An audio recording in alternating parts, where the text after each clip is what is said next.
بسم اللہ الرحمن الرحیم۔ السلام علیکم، میں ہوں اعجاز علی اور خوش آمدید کہتا ہوں آپ کو اپنے چینل سبق کہانی میں۔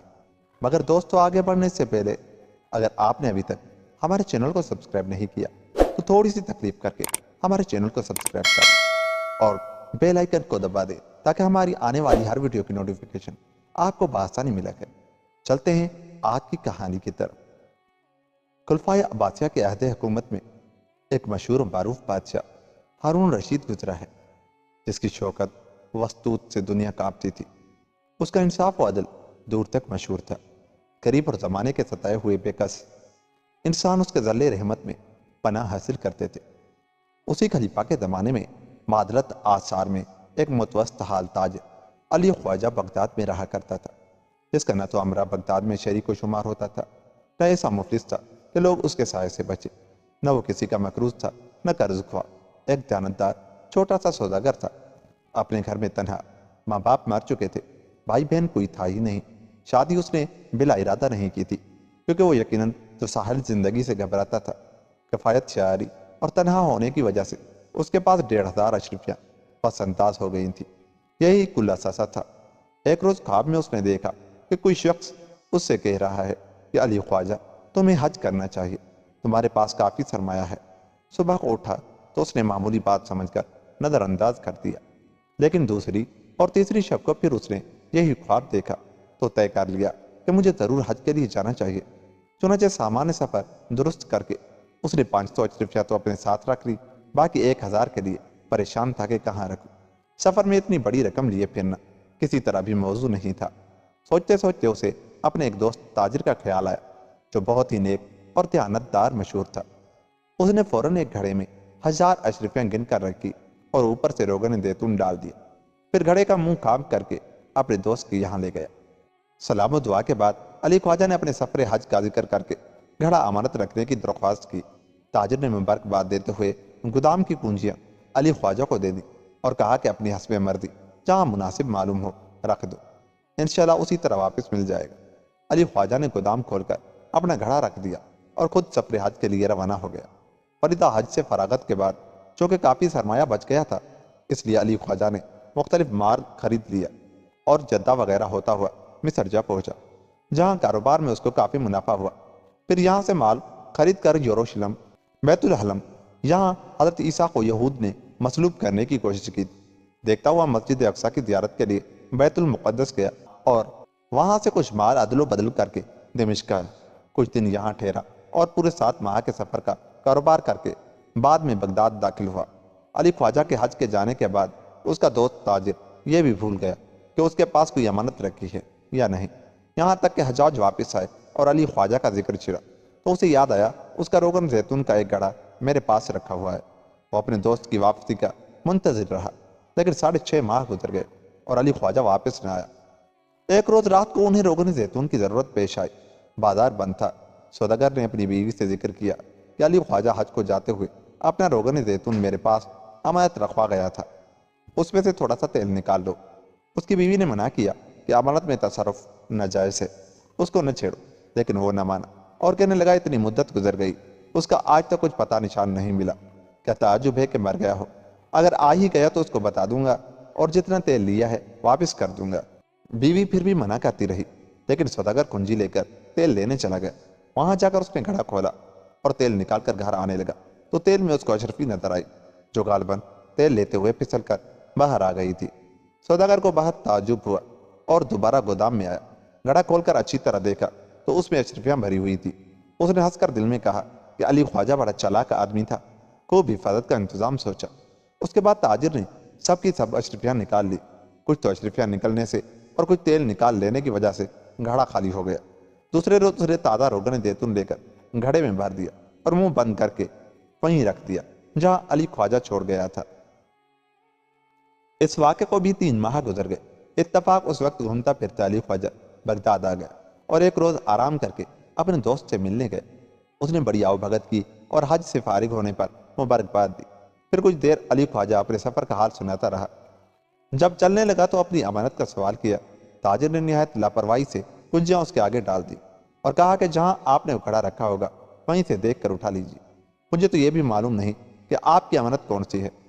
علی خواجہ کو ادام میں گیا اور اپنا گھڑا پہچان کر اٹھا لیا۔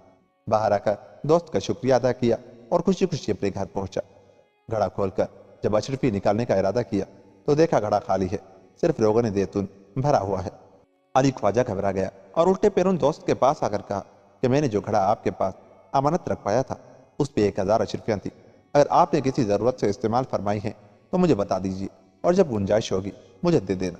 تاجر نے بڑی کڑی نظروں سے دیکھا اور اشرفیوں کے متعلق صاف انکار کر دی اور کہنے لگا کہ تم نے تو صرف مجھ سے تیل کا ذکر کیا تھا، اس وقت تو اشرفیوں کا کوئی ذکر نہیں آیا، اب تم اشرفیاں بتانے لگے۔ مجھے معلوم نہیں علی خواجہ نے منت خوشامد کی دھمکیاں دی لیکن بے سود رہا، آخر مجبور ہو کر روتا پیٹتا گھر چلا آیا۔ وہ دن اور تمام رات اس نے بڑے رنج و غم میں گزاری۔ صبح کو چند دوستوں سے ذکر کیا، وہ بھی افسوس کرنے لگے۔ آخر تجویز یہ ہوئی کہ قاضی کے یہاں مرافع کیا جائے۔ علی خواجہ نے قاضی کے سامنے اپنا معاملہ رکھا۔ تاجر نے صاف لفظوں میں انکار کیا، بلکہ ایک شخص کو شہادت میں بھی پیش کر دیا کہ علی خواجہ نے امانت رکھتے ہوئے صرف یہی کہا تھا کہ میں اپنے روغن زیتون کا گھڑا رکھ کر جا رہا ہوں، اشرفیہ رکھنے کا ذکر تک نہیں آیا۔ قاضی نے عدم ثبوت پہ دعویٰ خارج کر دیا۔ مقدمے کی کافی شہرت ہو گئی تھی، بغداد میں اس واقعے کا ہر جگہ ذکر تھا۔ بعض لوگ علی خواجہ کو مظلوم سمجھتے اور بعض کا خیال تھا کہ وہ بد دیانتی کر رہا ہے۔ غرض جتنے منہ اتنی باتیں۔ علی خواجہ نے اپنا معاملہ بالآخر خلیفہ ہارون رشید کے دربار میں پیش کیا۔ خلیفہ نے دوسرے روز دونوں فریق کو حاضر ہونے کا حکم دیا۔ رات کو جب معمول لباس تبدیل کر کے خلیفہ جعفر و مسرور گشت کے لیے نکلے اور لوگوں کے حالات دیکھتے، اعمال کے متعلق لوگوں کی رائے آتی سنتے، ایک محلے میں جا نکلے جہاں کچھ لڑکے اکٹھا ہو کر کھیل رہے تھے۔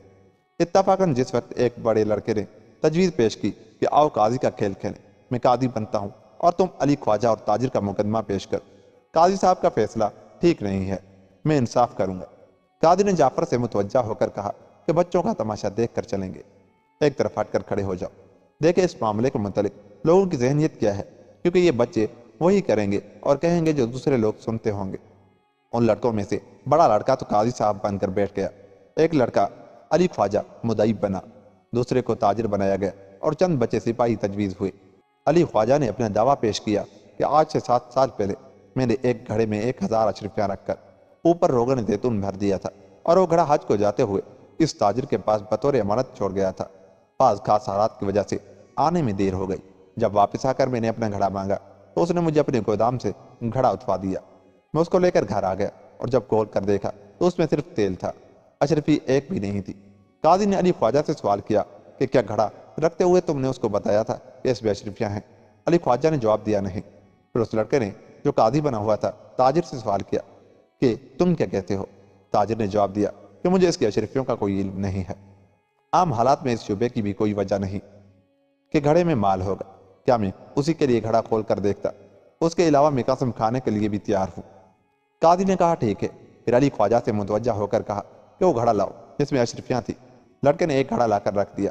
قاضی لڑکے نے اس کو دیکھا اور پھر سپاہیوں سے کہا کہ شہر سے چند تیل فریشوں کو بلا لاؤ، میں یہ معلوم کرنا چاہتا ہوں کہ جو تیل گھڑے میں بھرا ہوا ہے وہ 7 سال پرانا ہے یا تازہ۔ سپاہی لڑکے 3-4 لڑکوں کو لائے اور قاضی کے سامنے پیش کیا۔ قاضی نے ان سے کہا کہ تم اس گھڑے کا تیل دیکھ کر ٹھیک ٹھیک بتاؤ کہ یہ کتنی مدت کا ہے۔ ان لڑکوں نے جھوٹ موٹ تیل دیکھا اور پھر چکھا اور آپس میں مشورہ کر کے کہا کہ حضور تیل دیکھا اور یہ تیل زیادہ سے زیادہ 6 ماہ کا نکلا ہوا ہے۔ قاضی نے کہا تم کیسے کہتے ہو کہ تیل اتنی مدت کا ہے؟ مدعی و مدعا علیہ کے بیان سے معلوم ہوتا ہے کہ تیل کم از کم 7 سال پرانا ہے۔ تیل فروشوں نے کہا کہ ہماری عمر اسی کام میں گزری ہے کہ ہم نئے اور پرانے تیل کو شناخت نہیں کر سکتے۔ یہ تیل ہرگز زیادہ دنوں کا نہیں ہو سکتا، اس کا مزہ بالکل ٹھیک ہے، رنگ میں کوئی فرق نہیں آیا، اور سب سے بڑی بات یہ ہے کہ پرانے تیل میں چکٹ پیدا ہو جاتی ہے جو اس میں بالکل موجود نہیں۔ آپ سب حاضرین اس کو چکھ کر دیکھیں، بالکل تازہ زیتون کی خوشبو آ رہی ہے۔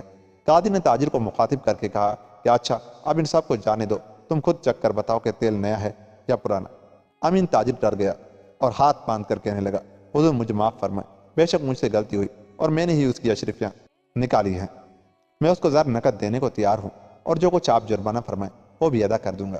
نگری قاضی نے کہا ہرگز نہیں، تم سب بد دیانت ہو اور تم نے خیانت کا اتنا بڑا جرم کیا ہے کہ اس کی سزا معمولی نہیں ہو سکتی، میں تمہیں پھانسی کی سزا دیتا ہوں۔ قاضی کا فیصلہ سن کر لڑکے تالیاں پیٹنے لگے اور کھیل ختم کر کے اپنے اپنے گھر کو چلے گئے۔ خلیفہ اور جعفر لڑکوں کی ذہانت اور کاروائی دیکھ کر انگشتے بدندہ رہ گئے۔ خلیفہ نے جعفر کو مخاطب کر کے کہا، کل ان بچوں کو دربار میں طلب کرو، میں علی خواجہ کے مقدمے کا فیصلہ انہی سے کراؤں گا۔ اس لڑکے کی ہوشیاری دیکھ کر میں بہت خوش ہوا ہوں۔ جعفر بھی دیر تک تعریف کرتا رہا اور کہنے لگا کہ شاید ایسا اچھا فیصلہ تو ہم بھی نہ کر سکتے۔ خلیفہ نے کہا، ہاں بہت عجیب اتفاق ہے۔ اس کے بعد سب واپس چلے آئے۔ دوسرے روز جعفر نے علی خواجہ کو اطلاع بھیجی کہ اپنے ساتھ وہ متنازع گھڑا بھی لیتا آئے۔ سب بچوں کو بلا کر اس نے خوب شاباش دی اور ہمت دلائی کہ جس طرح رات کو تم نے فیصلہ کیا تھا اسی طرح خلیفہ کے سامنے کرنا، تمہیں بہت انعام ملے گا۔ پھر سب کو خلیفہ کے حضور میں پیش کیا۔ خلیفہ نے لڑکے کو بڑی محبت سے اپنے پاس بٹھا کر کہا، اب اس مقدمے کا فیصلہ تم ہی کرو۔ لڑکے نے علی خواجہ سے کہا کہ آپ اپنا دعویٰ پیش کیجیے۔ علی خواجہ نے سارا واقعہ سنایا۔ پھر لڑکے نے تاجر سے کہا، آپ کیا چاہتے ہیں؟ اس نے انکار کیا۔ لڑکے نے خود تیل کو چکھ کر حکم دیا کہ تیل فروش بلائے جائے۔ چنانچہ اسی وقت حاضر کیے گئے۔ انہوں نے تیل کو دیکھ کر بتایا کہ تیل بالکل نیا ہے۔ پھر لڑکے نے سب اہل دربار سے کہا کہ آپ بھی دیکھ لیجیے۔ اس کے بعد وہ تاجر سے مخاطب ہو کر بولا کہ تم نے بھی، اور سب حاضرین نے اس تیل کو نیا بتایا ہے۔ اس کے بعد وہ تاجر سے مخاطب ہو کر بولا کہ تم کہتے ہو کہ یہ تیل 7 سال پرانا ہے، لیکن سب حاضرین نے اس تیل کو نیا بتایا ہے، حالانکہ تم اور خواجہ دونوں تسلیم کرتے ہو کہ یہ گھڑا 7 سال پہلے رکھا گیا تھا۔ اب اگر تم نے اس کو نہیں کھولا اور اشرفیہ نکال کر اس میں دوسرا تیل نہیں ڈالا تو پھر کہاں سے آیا؟ خلیفہ نے یہ نگاہ قہر آلود سے سوداگر کی طرف دیکھ کر کہا کہ جواب دو۔ سوداگر خوف سے کام گیا اور دونوں ہاتھ جوڑ کر اقرار جرم کر لیا اور معافی مانگنے لگا۔ لڑکے نے خلیفہ کی طرف دیکھ کر دست بست عرض کیا کہ حضور فیصلہ تو ہو گیا، آپ سزا دینا یا معاف کرنا آپ کا کام ہے۔ خلیفہ نے یہ سن کر لڑکے کو بہت پیار کیا۔ تمام دربار اس کی ذہانت دیکھ کر حیران رہ گیا۔ خلیفہ نے قاضی شہر کو تنبیہ کیا کہ آئندہ غور سے مقدمے سنا کرو۔ سوداگر کو حکم دیا کہ وہ علی خواجہ کی اشرفیاں واپس کرے اور 6 ماہ جیل خانے میں رہے۔ اس کے بعد خلیفہ نے لڑکے کو 1000 اشرفیاں انعام دی اور اس کے والد کو حکم دیا کہ اس کی تعلیم میں پوری جد و جہد کرے۔ انشاءاللہ یہ لڑکا آئندہ قابل شخص ہوگا۔ یوں یہ کہانی ختم ہوئی۔ دوستو، اگر آپ کو ہماری یہ کہانی اچھی لگی تو جاتے ہوئے ہمارے چینل کو سبسکرائب کر لیں تاکہ ہماری آنے والی ہر کہانی کی ویڈیو آپ کو بآسانی ملا کرے۔ ملتے ہیں ایسی ہی کہانی کے ساتھ، تب تک کے لیے اپنا بہت سا خیال رکھیے گا۔ اللہ نگہبان۔